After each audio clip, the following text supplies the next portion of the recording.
दोस्तों, कहा जाता सामने हो मंजिल तो रास्ते मत मोड़ना, जो भी हो मन में वह सपने मत तोड़ना। दोस्तों, तो अपने सपने को हमेशा साकार किया जाता है, सपने को तोड़ने का बच्चों प्रयास नहीं किया जाता है। जिंदगी लड़ने के लिए बनी है, जिंदगी लड़ने के लिए बनी है और मैदान छोड़ के भागने के लिए नहीं। कंपटीशन में अगर एक बार हम असफल होते हैं तो मैदान छोड़ के नहीं भागना चाहिए, संघर्ष करना चाहिए। क्योंकि ये कहावत आप लोगों ने सुनी होगी कि जो मैदान में उतरता है या अखाड़े में उतरता है वो एक दिन सफलता लेके आगे ही बढ़ता है। बच्चों, तो इसी बात के साथ आप लोग संघर्ष जारी रखिए, मंजिल एक ना एक दिन जरूर मिलेगी बच्चों। तो आइए बच्चों, हम लोग अपने क्वेश्चन पे आते हैं। हमारा जाग्रफी का क्वेश्चन है, प्रैक्टिस सेट है उत्तर प्रदेश पुलिस के लिए खासकर। वैसे तो हर कंपटीशन में आएंगे, लेकिन हमारा जो मोटो है बनाने का उत्तर प्रदेश पुलिस। तो बच्चों, हमारा आज का पहला प्रश्न आ जाता है कि सूर्य के चारों ओर परिक्रमा करने वाले खगोलीय पिंड को कहा जाता। तो अब बच्चों हमारा यहाँ दो प्रश्न आ जाता है। दो प्रश्न क्या आ जाता है कि ग्रह, अगर हम बच्चों ग्रह की बात करते हैं तो ग्रह क्या है? जो पिंड सूर्य के चारों ओर चक्कर लगाते हैं उन्हें ग्रह कहा जाता है, और जो पिंड ग्रहों के चारों ओर चक्कर लगाते हैं उन्हें उपग्रह कहते हैं। दोस्तों ध्यान रखिएगा, उन्हें उपग्रह कहा जाता है। ठीक, तो हमारा आंसर जाएगा सूर्य के चारों ओर परिक्रमा करने वाले खगोलीय पिंड को ग्रह कहा जाता। इसके बाद बच्चों हम आ जाते हैं ग्रहों की गति का नियम किसने दिया था? तो ग्रहों की गति का नियम दिया था बच्चों, हाँ, किसने दिया था? तो केपलर ने दिया था, केपलर।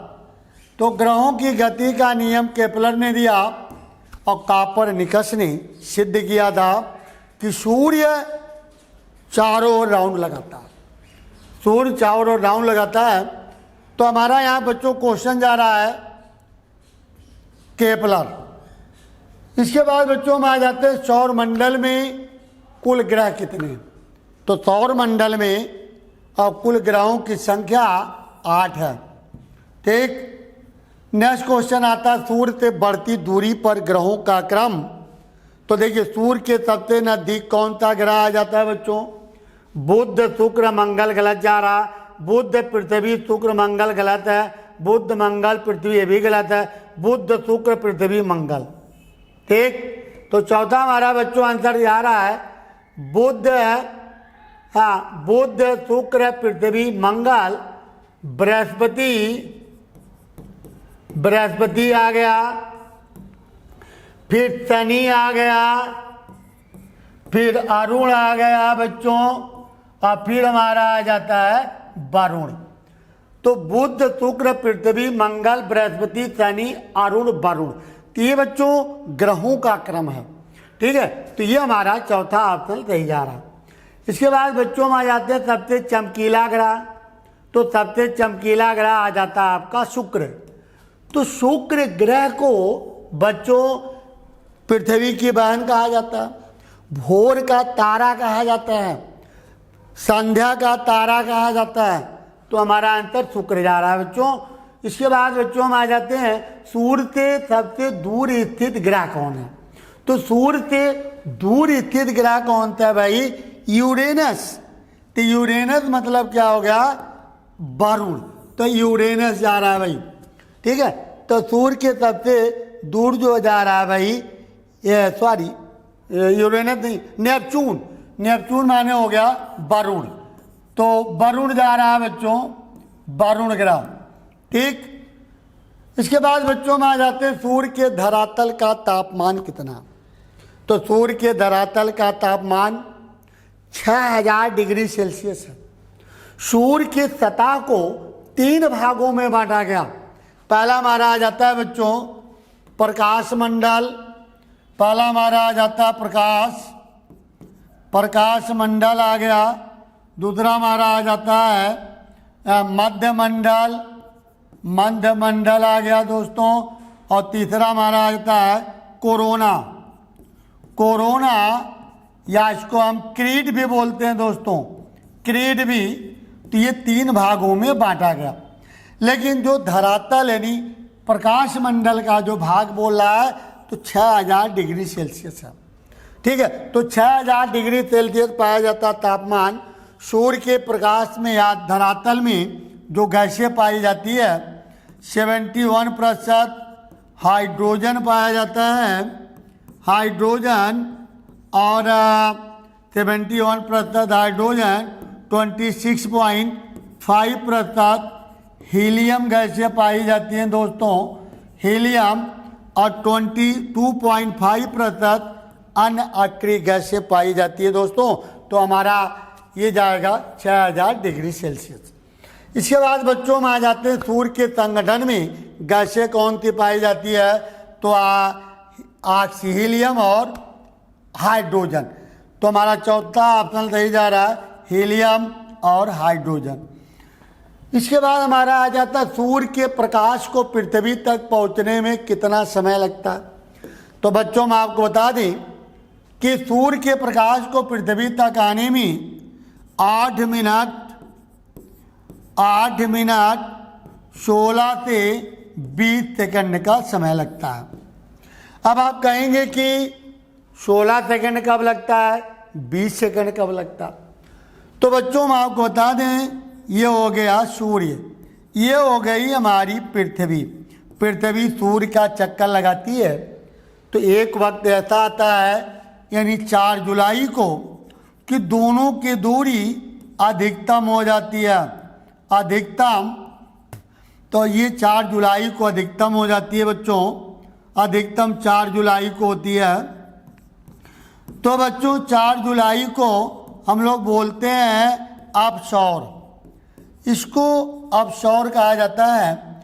तो 4 जुलाई को 20 सेकंड का समय लगता है, और 3 जनवरी को जब न्यूनतम दूरी होती है तो उसको हम बोलते हैं उपसौर।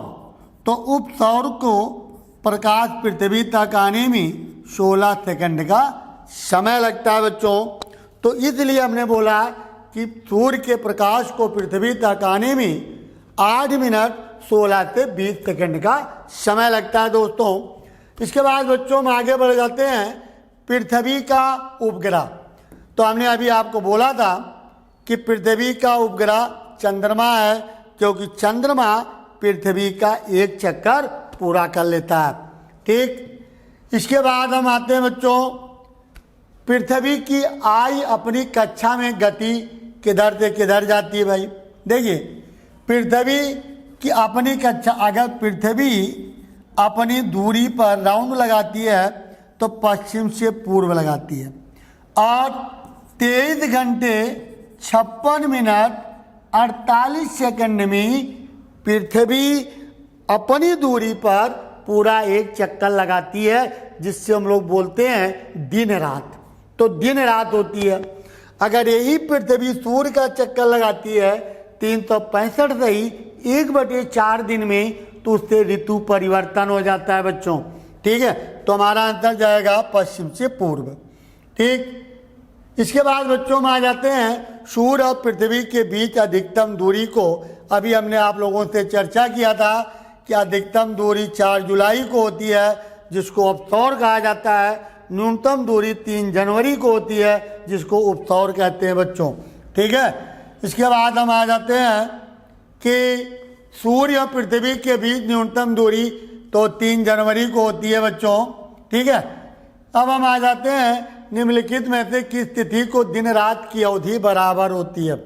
तो किस तिथि को दिन रात की अवधि बराबर होती है बच्चों, तो 23 सितंबर 23 सितंबर और 21 मार्च। तो हमारा आंसर क्या जा रहा है, ये और बी दोनों।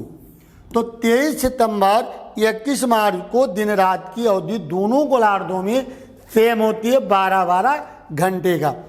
इसके बाद हम आ जाते हैं बच्चों चंद्र ग्रहण का समय क्या होता।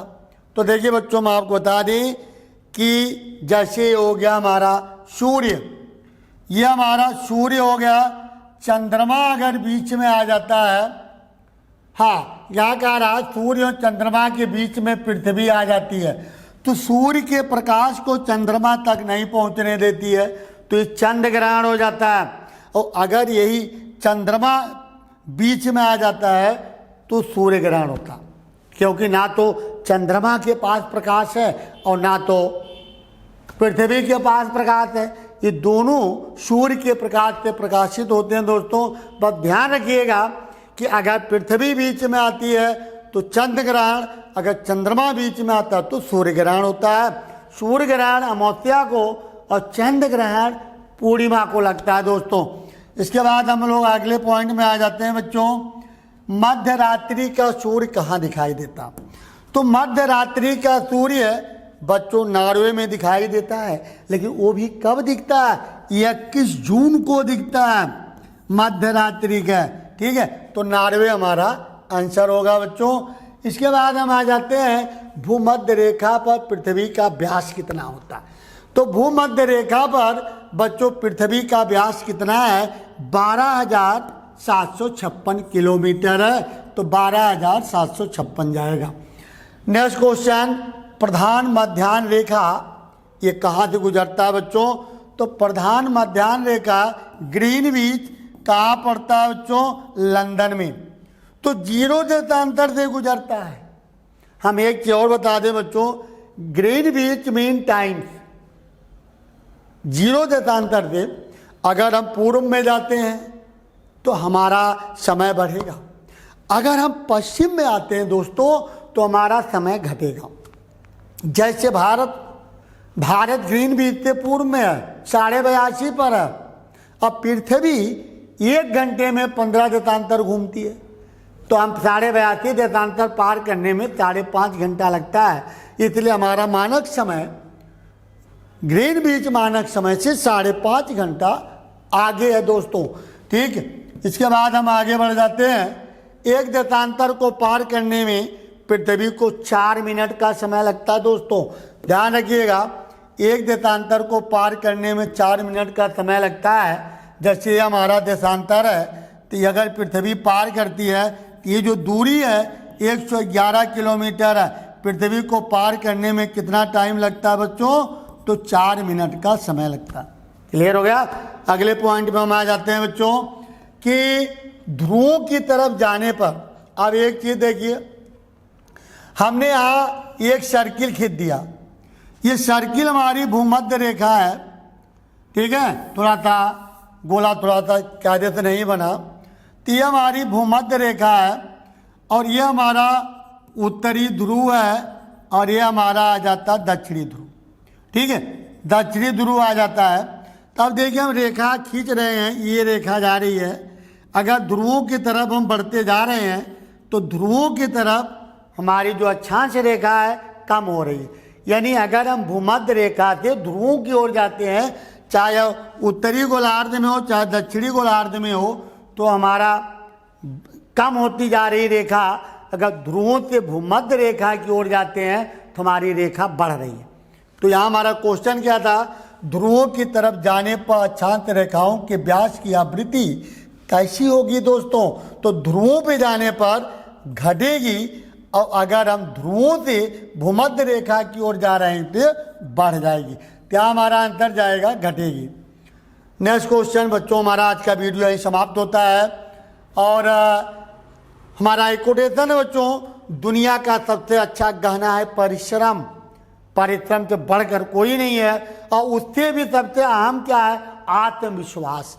अगर आपके अंदर आत्मविश्वास है तो बहुत से बहुत बड़ी मंजिल को जीत सकते हैं, अगर नहीं विश्वास है तो कुछ नहीं जीत पाएंगे।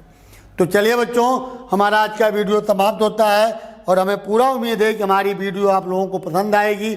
तो पसंद आएगी तो शेयर कीजिए, लाइक कीजिए और दोस्तों तक पहुंचाने का प्रयास कीजिए भाई। तो चलिए बच्चों, जय हिंद, जय भारत।